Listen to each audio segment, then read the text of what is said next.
வணக்கம் நேர்களே. பிரம்மா குமாரிகளின் வாழ்வின் வசந்தம் நிகழ்ச்சியின் மூலமாக உங்கள் அனைவரையும் சந்திப்பதில் மிக்க மகிழ்ச்சி. ஒரு ஊரில் ஒரு பெரியவர் இருந்தார். அவருக்கு 3 பசங்க இருந்தாங்க. 3 பசங்களுக்குமே கல்யாணம் ஆயிடுச்சு. அவருக்கு 3 மருமகள் இருந்தாங்க. அந்த 3 மருமகளுக்குமே அந்த பெரியவரோட சொத்து மேலே கண்ணு. அதை தெரிஞ்ச பெரியவர் ஒரு சாயங்காலம் அவங்க 3 பேரையும் கூப்பிட்டு, சரி நான் இப்போ ஒரு கேள்வி கேட்குறேன், அந்த கேள்விக்கான பதிலை சரியாக சொல்கிற ஒருத்தருக்கு தான் இந்த சொத்து பூரா போகும் அப்படின்னு சொன்னார். உடனே எல்லாருக்கும் சந்தோஷமாயிடுச்சு. என்ன கேள்வி கேட்பாங்க அப்படின்னு சொல்லிட்டு அந்த பதட்டத்திலே பார்த்துட்டு இருந்தாங்க அந்த பெரியவரை. அப்போ அவர் சொன்னார், நான் இப்போ அந்த கேள்வி கேட்பேன், அந்த கேள்விக்கான பதில் நீங்கள் ஒரு நாள் ஃபுல்லாக நைட்டு ஃபுல்லாக நீங்கள் டைம் எடுத்துக்கோங்க, நாளை காலையில் நீங்கள் சொன்னால் போதும் அப்படின்னு அவர் சொன்னார். அது என்ன கேள்வினா, எது ரொம்ப வெகு தூரம் செல்லும் அப்படின்னு சொன்னார். நைட்டு பூரா அந்த 3 பேர் யோசித்தாங்க. முதல் மருமக காலங்காத்தால் வந்து சொன்னால், காலங்காத்தால் கூவுற சேவலோடைய ஓசை தான் வெகு தூரம் செல்லும் அப்படின்னு சொன்னாங்க. அது கேட்ட பெரியவர் அமைதியாக இருந்தார். 2வது மருமக சொன்னால், சேவல் கூவுறதுக்கு முன்னாடி நாய் சத்தம் போடுது இல்லையா, அதுதான் வெகு தூரம் செல்லும் அப்படின்னு சொன்னாங்க. அதையும் கேட்டு பெரியவர் சத்தம் போடாமல் அமைதியாக இருந்தார். கடைசியாக அந்த 3வது மருமக சொன்னாங்க, நம்ம வீட்டுக்கு பசியோடு வர்றவங்களுக்கு நம்ம சாப்பாடு போடுறோமே, அந்த தர்மம் தான் வெகு தூரம் செல்லும்னு சொன்னாங்க. அதை கேட்ட அந்த பெரியவர் ரொம்ப சந்தோஷப்பட்டு, இந்தாம்மா இந்த சொத்து பூரா நீயே வச்சுக்கோ அப்படின்னு சொல்லி கொடுத்தாரு. ஆமாங்க, நம்ம செய்கிற தர்மம் தான் வெகு தூரம் செல்லும். இதுதான் இந்த கதையினுடைய கருத்து. சரி, இன்னைக்கு நம்ம பிரம்மகுமாரி சகோதரி என்ன சொல்கிறாங்கன்னு கேட்போம். ஓம் சாந்தி. பொதுவாக மனிதர்களுக்கு நண்பர்கள் நிறைய பேர் இருப்பாங்க. நண்பர்கள் இல்லாத மனிதன் அப்படின்னா பார்க்க முடியாது இல்லையா? உண்மையான நண்பர்கள் யார்? A friend in need is a friend in deed அப்படின்னு சொல்லுவாங்க. நமக்கு தேவையான நேரத்தில் யார் உதவி செய்வாங்களோ அவங்க தான் உண்மையான நண்பர்கள். இந்த நண்பர்களுடைய உறவு அப்படின்னு பார்க்கும்போது, நட்பு இதெல்லாம் பார்க்கும்போது இது ரொம்ப தூய்மையான உறவு. ஆனால் இந்த கலியுக கடைசியில் அதுலேயும் சுயநலம் நுழைஞ்சிருக்கு. அதனால் அந்த ஒரு நட்பையும் அல்லது உறவையும் கொச்சப்படுத்திருக்கு. இப்போ உண்மையான உறவுகள் அல்லது உண்மையான நண்பர்கள் யார் அப்படின்னு பார்க்கும்போது இந்த ஒரு கதையின் மூலமாக நீங்கள் புரிஞ்சுப்பீங்க. ஒரு மனிதன், அந்த ஒரு மனிதனுக்கு 3 பேர் நண்பர்கள். முதல் நண்பர் யார் அப்படின்னா இணை பிரியாத நண்பன், இரவு பகலும் கூடவே இருப்பான். 2வது நண்பன் யார் அப்படின்னா வாரத்துக்கு ஒரு முறையோ 15 நாளுக்கு ஒரு முறையோ சந்திக்கக்கூடிய ஒரு நண்பன். 3வது நண்பன் யாருன்னா எப்பயோ வருஷத்துக்கு ஒரு முறை சந்திக்கக்கூடிய நண்பன். இந்த மனிதனுக்கு இப்போ ஒரு ப்ராப்ளம். அப்போ அந்த ப்ராப்ளத்தை பார்க்கும்போது அவருக்கு என்ன தோணுதுன்னா, எனக்கு தான் இத்தனை நண்பர்கள் இருக்காங்களே, என் கூடவே இருக்கக்கூடிய நண்பன் இரவு பகலும் என் கூடவே இருக்கிறானே, கண்டிப்பாக அவன் உதவி செய்வான் அப்படின்னு நினச்சிட்டு அந்த நண்பன்கிட்ட தனக்கு வந்திருக்கக்கூடிய பிரச்சனையெல்லாம் விளக்கி சொல்வான். அந்த நண்பன் அந்த பிரச்சனையை கேட்குறதுக்கு கூட தயாராக இல்லை. உடனே என்ன சொல்லிடுவான்னா, நான் உனக்கு எந்த விதத்துலேயும் உதவி செய்ய முடியாது அப்படின்னு சொல்லிடுவான். இவருக்கு ரொம்ப கஷ்டமாக போயிடுது. எவ்வளோ மலையாக நம்பியிருந்த கடைசியில் இந்த நண்பன் நமக்கு உதவியே செய்யலையே அப்படின்னு வருத்தப்பட்டார். அதுக்கப்புறம் 2வது நண்பன்கிட்ட போய் கேட்டார், இது போல் எனக்கு ஒரு பிரச்சனை இருக்குது, உன்னால் உதவி செய்ய முடியுமா அப்படின்னு கேட்டார். அவர் கொஞ்சம் நேரம் சிந்திச்சு அதுக்கப்புறம் சரி பார்ப்போம் செய்வோம் அப்படின்னு மெதுவாக யோசனை பண்ணி சொல்வார். ஆனால் கடைசியில் என்ன சொல்லிட்டார் அப்படின்னா, நான் கோர்ட்டு வாசல் வரைக்கும் வேணால் வருவேன், ஆனால் அதை தாண்டி நான் உள்ளே எல்லாம் வரமாட்டேன் அப்படின்னு சொல்லிடுவார். இவருக்கு என்ன பண்ணுறதுன்னு இப்போ தெரியல. கடைசியில் அந்த 3வது நண்பன்கிட்ட போயிட்டு கேட்பார். அது ஃபோனில் பேசுவார்.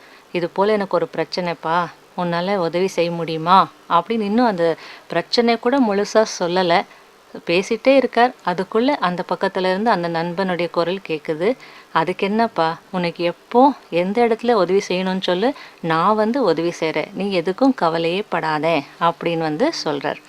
இப்போ இந்த இடத்துல அந்த மனிதன் யார், இந்த நண்பர்கள் யார் அப்படின்றது கொஞ்சம் பார்ப்போமா? அந்த மனிதன்தான் ஆத்மா. ஒவ்வொரு ஆத்மாவுக்கும் கண்டிப்பாக 3 ஃப்ரெண்ட்ஸ் அல்லது 3 நண்பர்கள் இருப்பாங்க. அந்த முதல் நண்பன் யார் தெரியுமா? இணை பிரியாத நண்பன். அதுதான் இந்த உடல். அதாவது இந்த உடலுக்காக நம்ம எவ்வளோ செய்கிறோம், இரவு பகல் பாடுபடுறோம், எல்லாமே செய்கிறதெல்லாம் நான் நல்லா இருக்கணும், இந்த உடல் நல்லா இருக்கணும் அப்படின்றதுக்காக செய்கிறோம். கடைசியில் இந்த உடல் நம்மளை ஏமாத்திடும், நமக்கு எந்த விதத்துலேயும் உதவி செய்யறதில்ல. அந்த ரெண்டாவது நண்பன் யார் அப்படின்னா உறவினர்கள். உறவினர்கள் என்ன செய்வாங்க, நான் சுடுகாடு வரைக்கும் வேணா வருவேன், ஆனால் அதை தாண்டி எங்களால் வர முடியாது அப்படின்னு சொல்லிடுவாங்க இல்லையா, அவங்களும் கையை விரிச்சிடுவாங்க. இப்போ அந்த மூன்றாவது நண்பன் யார் தெரியுமா, அதுதான் நாம் செய்கிற புண்ணிய கர்மா.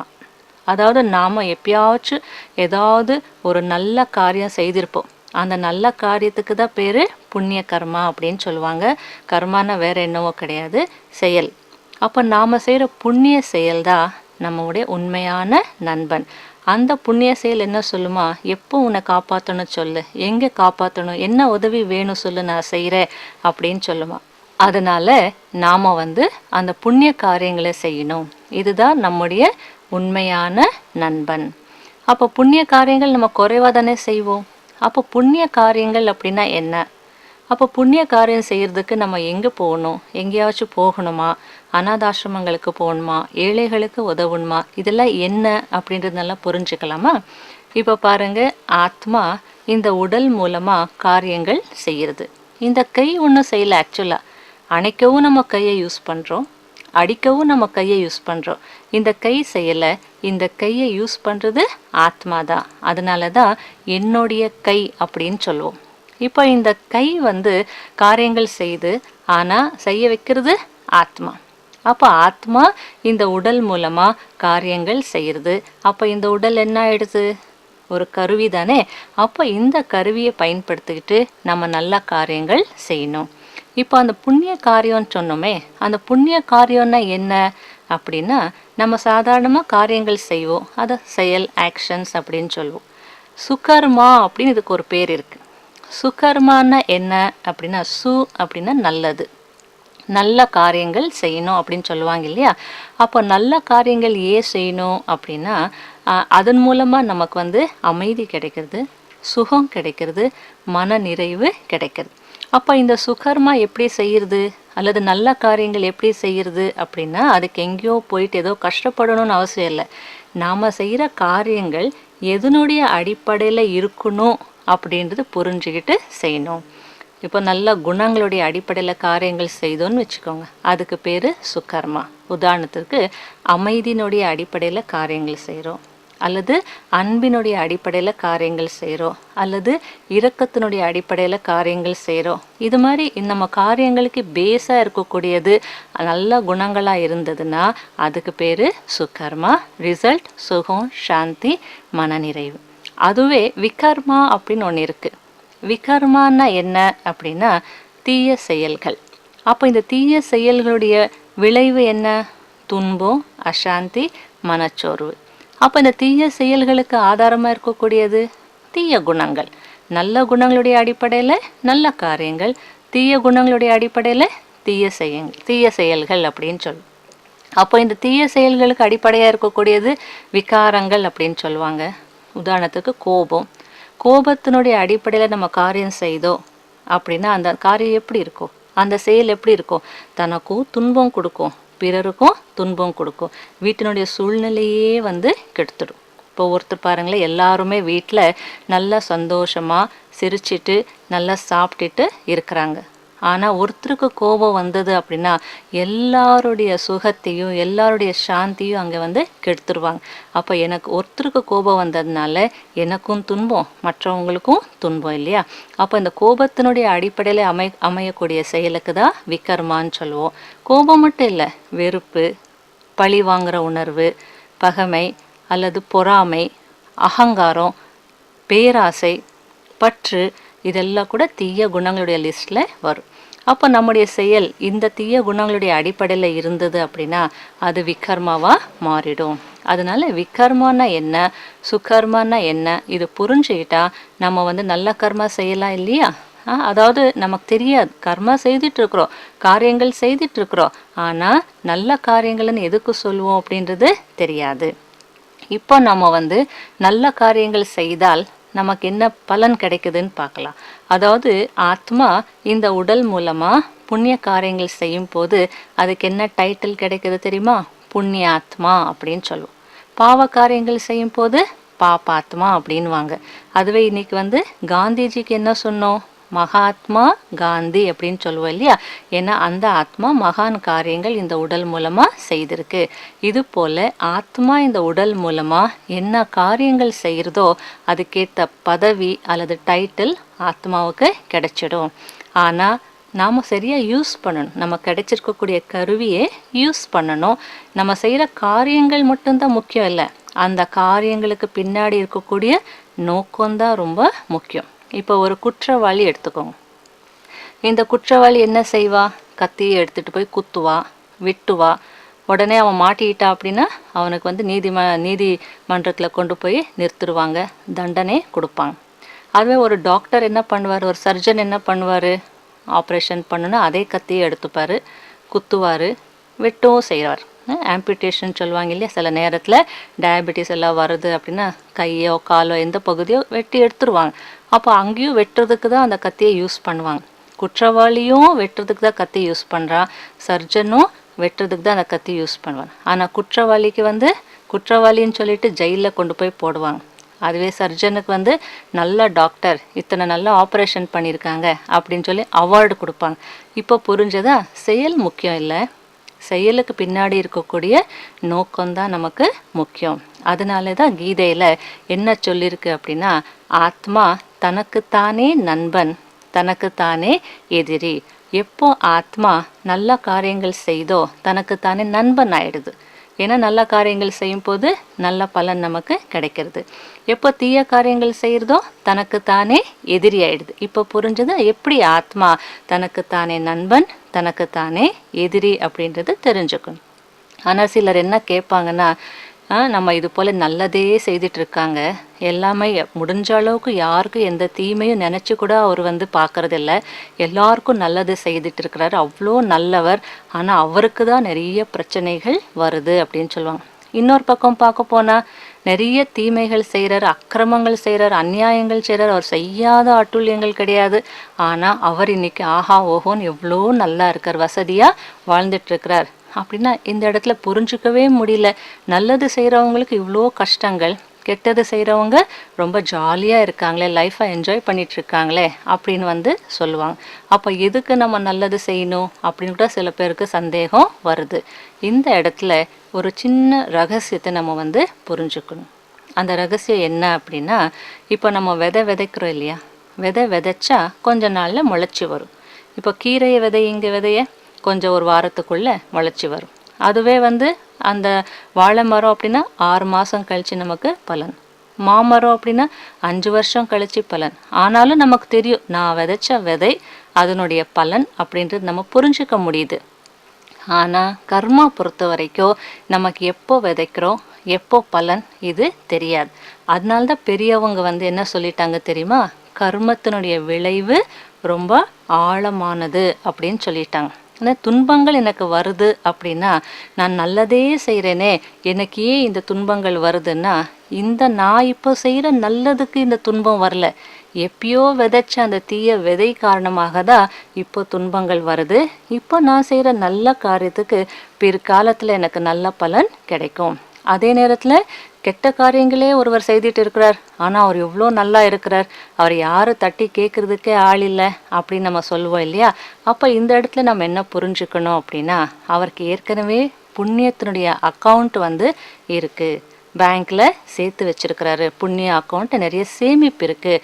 அப்போ அந்த புண்ணிய அக்கௌண்ட் சேமிப்பு இருக்கிற வரைக்கும் நம்ம இங்கே என்னதான் சம்பாதிச்சாலும் சம்பாதிக்கலைன்னாலும் நம்ம பேங்க் பேலன்ஸ் இருந்தது அப்படின்னா எப்போ வேணுமோ இப்போ விட்ரா பண்ணுறோம் இல்லையா?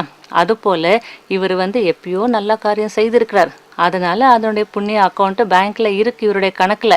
அதனால் கொஞ்சம் கொஞ்சமாக அவர் எல்லாத்தையும் வசதிகளையும் சந்தோஷத்தையும் அனுபவிச்சுட்டே இருக்கிறார். ஆனால் என்னைக்கு அந்த பேங்க் பேலன்ஸ் நில் ஆகிடுதோ உடனே இப்படி இருக்கிறவங்க இப்படி ஆகிடுவாங்க, உடனே பிளேட் வந்து மாறிடும். அப்படின்னா நம்ம வந்து இப்போ அவங்க செய்கிற நல்லதுக்கு தான் இந்த கெட்டது காரியங்களுக்கு தான் இந்த நல்ல பலன் கிடையாது. இப்போ செய்கிற கெட்டதுக்கு பிற்காலத்தில் கெட்டது அவங்க அனுபவிப்பார். ஆனால் ஏற்கனவே எப்பயோ செய்த ஒரு நல்ல காரியத்தினுடைய பலன்தான் இப்போ அவர் இருக்கிறார். இதுதான் கர்மானுடைய சீக்ரெட். அதாவது இப்போ செய்தோன்னா உடனுக்குடனே பலன் நம்ம எதிர்பார்க்க முடியாது. பலன் இருக்குது, கண்டிப்பாக இருக்குது. ஏன்னா நம்ம என்ன செய்கிறோமோ அதுக்கு எதிர்பலன் இருக்குது. ஆனால் எப்போ வரும்ன்றது தான் சொல்ல முடியாது. அதனால் எப்பப்போ யார் யாருக்கு எந்தெந்த நேரத்தில் நல்லது செய்ய முடியுமோ அந்த நேரத்தில் நல்லது செய்திடணும். அப்போ நல்லது செய்யும் போது நிம்மதியாக இருக்கலாம். எப்போ வேணாலும் அதுவும் நமக்கு தேவையான நேரத்தில் நம்முடைய கர்மா நமக்கு உதவி செய்யும். அதனால இப்போ புரிஞ்சதா? நம்ம செயல் அப்படின்னு சொல்லுவோம், ஆனால் அந்த செயலுக்கு பின்னாடி எத்தனை ரகசியங்கள் இருக்குது, எவ்வளோ ஆழமானதாக இருக்குது. ஆனால் அதெல்லாம் நம்ம சிந்திக்கிறதே இல்லை. என்ன வேணுமோ நினைப்போம், என்ன வேணுமோ பேசுவோம், என்ன வேணுமோ செய்திடுறோம். அதனால கொஞ்ச நேரம் சிந்தித்து அதுக்கப்புறம் ஒரு செயல் செய்யணும். சிந்திக்காமல் நம்ம செய்துட்டோன்னா நம்ம கஷ்டங்கள் தான் வரும். ஒரு காரியத்தை செய்யறதுக்கு முன்னாடி சிந்தித்தால் அதுக்கு பேர் புத்திசாலித்தனம். காரியம் செய்த பின்னாடி சிந்தித்தால் அதுக்கு பேர் பச்சாத்தாபம். அப்போ நம்ம கர்மா செய்யறதுக்கு முன்னாடி இது செய்யலாமா, இதனுடைய விளைவு என்ன, ஒரு செகண்ட் நம்ம சிந்தித்து செயல்பட்டோம் அப்படின்னா நம்ம மூலமாக விகர்மாவே நடக்காது. இந்த கவனம் ஒவ்வொரு மனிதனுக்கும் அவசியம் தேவை. எப்போ ஒவ்வொரு மனிதனும் இது போல் நடந்துக்க ஆரம்பிக்கிறானோ அப்போ இந்த உலகம் எவ்வளோ நல்ல உலகமாயிடும். நம்ம எங்கே போனாலும் நல்ல காரியங்கள் செய்யலாம், நல்ல பலனை அனுபவிக்கலாம், எல்லாருக்கும் நல்லது ஷேர் பண்ணலாம், கொடுக்கலாம். இதெல்லாம் இருக்கும் போது இதே உலகம் சொர்க்கம் ஆயிடும் இல்லையா? அதனால சொர்க்கமும் நரகமும் வேற எங்கேயோ இல்லை, இங்கே தான் இருக்குது. எங்கே நல்ல குணங்கள் இருக்கோ, நல்ல குணங்களுடைய அடிப்படையில் நம்ம காரியங்கள் செய்கிறோமோ அந்த இடத்துக்கு பேர் சொர்க்கம். எங்கே தீய குணங்கள் இருக்கோ, தீய குணங்களுடைய அடிப்படையில் காரியங்கள் நடக்குதோ அதுக்கு பேர் நரகம். நாம் என்ன நினைப்போம், நரகம்னா அசுரர்கள் இருப்பாங்க, சொர்க்கம் அப்படின்னா தேவதைகள் இருப்பாங்க, சுரர்கள் அப்படின்னு கூட சொல்லுவாங்க. அப்போ அந்த தேவதைகள் அப்படின்னு ரொம்ப அழகாக இருப்பாங்க, 2 கை 4 கை 8 தலை அப்படின்னு விதவிதமாக அவங்க பிக்சரைஸ் பண்ணியிருக்காங்க. அதே போல் அசுரர்கள் அப்படின்னா ரொம்ப கொடூரமாக இருப்பாங்க, குரூரமாக இருப்பாங்க. அவங்க பல்லெல்லாம் வெளியில் இருக்கும், கொம்பெல்லாம் முளைச்சிருக்கும், மண்டையோடு போட்டுட்டு ஒரு மாதிரி பயமுறுத்துகிற மாதிரி இருப்பாங்க அப்படின்னு. ஆனால் இவங்களும் மனிதர்கள் தான், அவங்களும் மனிதர்கள் தான். இவங்களுக்குள்ள நல்ல குணங்கள் இருக்குது. அதனால அவங்கள தேவர்கள் அப்படின்னு நம்ம வணங்குறோம், அவங்களுக்குன்னு ஒரு உயர்ந்த இடத்த கொடுத்துருக்குறோம். அதுவே அசுரர்கள் அப்படின்னா அது போல குரூரமாக யாரும் இருக்க மாட்டாங்க. இந்த விஞ்ஞான யுகத்தில் நம்ம புரிஞ்சுக்கலாம், ஒரு எக்ஸ்ட்ரா பல்லு வந்தாலே எவ்வளோ கஷ்டம், எக்ஸ்ட்ரா விரல் இருந்தாலே எவ்வளோ கஷ்டம். அப்படி இருக்கும் போது இது போல் 10 தலை 4 தலை 8 தலைன்னெல்லாம் யாரும் இருக்க மாட்டாங்க. அந்த குரூர தன்மையை அப்படி பிக்சரைஸ் பண்ணியிருக்காங்க. அந்த அசுர குணங்கள் அது போல் கொடூரமாக காட்டிருக்காங்க. அதனால் இந்த ஒரு அசுர குணங்கள் அல்லது தீய குணங்களுடைய அடிப்படையில் காரியங்கள் செய்யும் போது அசுரர்கள் அப்படின்னு சொல்லுவாங்க. நல்ல குணங்களுடைய அடிப்படையில் காரியங்கள் செய்யும் போது தேவர்கள் அப்படின்னு சொல்லுவாங்க. இதை நம்ம புரிஞ்சுக்கிட்டோன்னா நம்ம இனிமேல் நம்முடைய காரியங்கள் நல்லா செய்யலாம். அதாவது சொர்க்கம் எங்கேயோ இருக்குன்னு கிடையாது. எங்கே அன்பு இருக்கோ, எங்கே அமைதி இருக்கோ, எங்கே விட்டு கொடுக்கக்கூடிய மனப்பான்மை இருக்கோ அந்த இடம்தான் நமக்கு சொர்க்கம். அதை நாம் எங்கே இருக்கிறோமோ அதுதான் நமக்கு சொர்க்கம். அதனால இனிமே ஒவ்வொருத்தரும் கொஞ்சம் இந்த உலகத்துக்காக நாம் என்ன செய்யலாம், இந்த குடும்பத்துக்காக நாம் என்ன செய்யலாம், நம்ம குடும்பத்துடைய நன்மைக்காக எல்லாருடைய சுகத்துக்காக நம்ம என்ன செய்யலாம் அப்படின்னு கொஞ்சம் சிந்திக்க ஆரம்பித்தோம் அப்படின்னா நானும் நல்லா இருப்பேன், குடும்பத்தில் இருக்கிறவங்களும் நல்லா இருப்பாங்க. அப்போ நான் நல்லா இருந்தேன் அப்படின்னா நிச்சயமாக குடும்பத்தில் இருக்கிறவங்களும் நல்லா இருப்பாங்க. குடும்பத்தில் இருக்கிறவங்க நல்லா இருந்தாங்கன்னா சமுதாயமும் நல்லா இருக்கும். அப்போ எல்லாரும் நல்லா இருக்கும் போது இந்த உலகமே நல்ல உலகமாக மாறிடும். பெரியவங்கெல்லாம் பேசும்போது கேள்விப்பட்டிருப்பீங்களா, இந்த உலகம் மாறிப்போச்சு அப்படின்னு சொல்லுவாங்க. உலகமாக மாறிப்போச்சு, கொஞ்சம் சிந்தித்து பாருங்க. உலகம் எப்படி இருக்கணுமோ அப்படியே தான் இருக்குது. மாறி போனது மனிதர்கள். அதுக்கு காரணம் என்ன? நம்முடைய கர்மா. அந்த நம்முடைய கர்மா மாறுறதுக்கு காரணம் என்ன? சுயநலம். அந்த சுயநலம் அப்படின்றது தீய குணங்களுக்கு தாயா இருக்கு. சுயநலம் வரும்போது தான் நம்ம மூலமா எல்லா தீய காரியங்கள் நடக்குது. அப்போ இதெல்லாம் புரிஞ்சுக்கிட்டு நம்ம யாரு, நம்ம எதுக்காக இந்த உலகத்துல இருக்கிறோம், நம்ம எந்த மாதிரி காரியங்கள் செய்யணும், இதெல்லாம் நம்ம புரிஞ்சுக்கிட்டு நல்ல காரியங்கள் செய்தோம் அப்படின்னா நிம்மதியாக வாழலாம். எந்த பயமும் நமக்கு இருக்காது.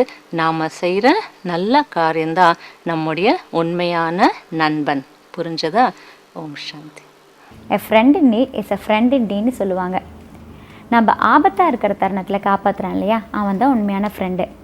நமக்கு உண்மையான ஃப்ரெண்டு யாருன்னா நம்ம செய்கிற புண்ணிய செயல்கள் தான். அந்த ஃப்ரெண்டை நம்ம கான்சென்ட்ரேட் பண்ணணும் அப்படின்னு நம்ம சிஸ்டர் சொன்னாங்க இல்லையா? சரி, இப்போ நம்ம ராஜ யோகாவை எக்ஸ்பீரியன்ஸ் பண்ண ஒருத்தரை மீட் பண்ணலாம்.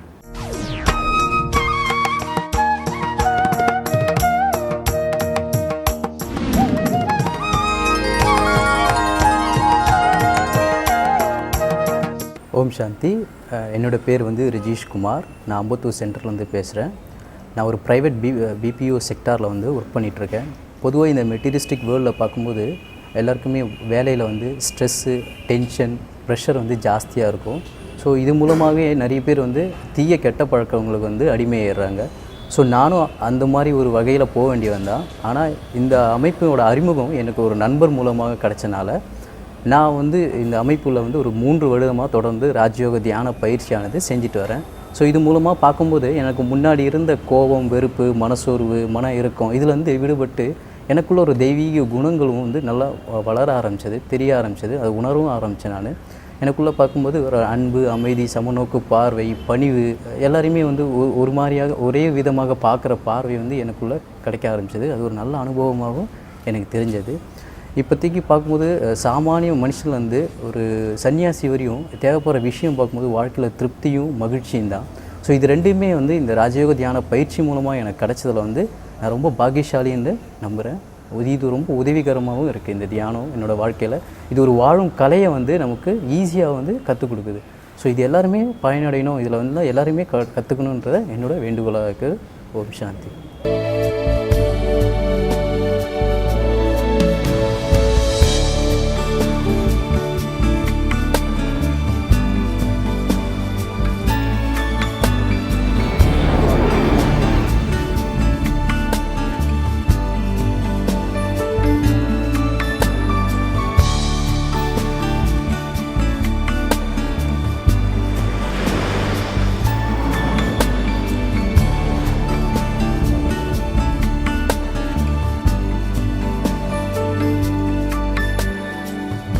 நன்றி, வணக்கம். மீண்டும் அடுத்த நிகழ்ச்சியில் சந்திப்போம். நீங்களும் நானும் வசந்தத்துடன். ஓம் சாந்தி. வாழ்வில் வசந்தம், நம் வாழ்வில் வசந்தம், நிலையான மனதுக்கு ஞானம் தரும் வசந்தம், வளமான வாழ்வுக்கு வழிகாட்டும் வசந்தம். வாழ்வில் வசந்தம், நம் வாழ்வில் வசந்தம்,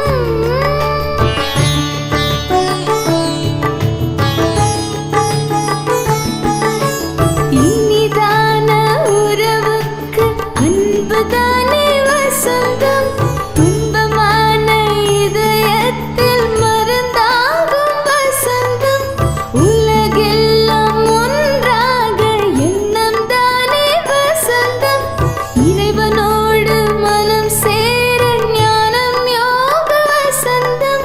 வாழ்வில் வசந்தம், நம் வாழ்வில் வசந்தம், வாழ்வில் வசந்தம், நம் வாழ்வில் வசந்தம்.